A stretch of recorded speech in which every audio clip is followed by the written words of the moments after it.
everybody. We are here under the line at the Underline in Brickell. My name is Mel and Miami. And I'm Nora. And we want to welcome you to our fireside chat about voting. So follow along as I ask Mel some questions about her involvement and her civic engagement. So, Mel, tell us a little bit about yourself. So born and raised in Miami-Dade County, 305 for life, and fortunate to be a part of the generation of Z. And I'm fired up to be engaged with my community, no pun intended, but yes, my many goals in this life is just to get people to feel empowered, to take control of their own lives, and to be advocates for their communities. Yeah, I love that. Is that why you work at Engage Miami? I'd say so, yeah. Okay. Can you tell us a little bit more about Engage Miami and what they do? So Engage is a nonprofit organization that works a lot with civic engagement and getting people fired up, ready to vote, and to make sure that they have the tools and the knowledge to practice the many things that we get to have the privilege of being as a U.S. citizen, or just being in the U.S., of practicing or of using our voice, truly. And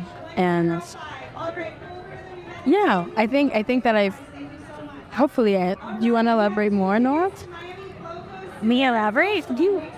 I think working at Engage Miami positions us very uniquely in the community as advocates and ambassadors to promote our civic duty, which is to not only vote every November, but to also talk with strangers and talk with people at events like this to let them know that there are opportunities to stay involved. So, for instance, today we are promoting our community survey that's going to inform our policy priorities for the year at the county level. I have a question for you now. If you had to describe Miami's civic engagement culture, what would you describe it as? Civic engagement culture. I would say that it's brewing slowly. I think that maybe a couple of years ago, people didn't really care as much about civic engagement, and I think that with the tide shifting a little bit, the people becoming more aware of how local government, state government, even federal government, how it all works. I think that there is motion happening where people want to be engaged and people want to be involved. And I'm very optimistic to see that. Absolutely. I grew up in Miami, and I didn't know there were organizations like this, and they actually did not exist. So Engage Miami is for young people, led by young people, and it makes it really unique because we have a unique perspective. We're inheriting a lot of crises, climate crisis. We have to deal with unimaginable rents because homeownership is so out of reach for so many of us. So it's really encouraging to see organizations like Engage be out in the community and really promoting civic engagement. Can you tell me a little bit more about the organization's role in advocacy at the local and state level? So something that is worthy of noting that we are nonpartisan. So we not lobby towards anything. And, well, there is a C4 and a C3, but one of the meats of the work that we do with P3, right? Work, which means that a lot of the work that we do is education in terms of how the elections work, if people are updated in their voter registration card, how to update all that information. So a lot of these things that are part of, the responsibilities of practicing our civic duty, we make it easier for those, especially in Miami, because they don't really do, no offense, but a great of a job explaining all of these things to young adults. Yeah, absolutely.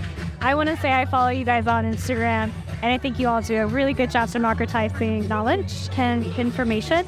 So I think it's important to make the distinction that having a C3 means that you are able to lobby a little bit, but not that much. And if you have a T4, you're able to do that quite a lot, have it be significantly part of your work. And so I want to thank you for sharing your insight. Thank you. And last question, what is your hope for Miami in 10 years?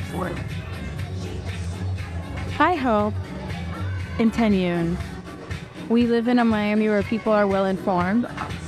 We live in a Miami where there's,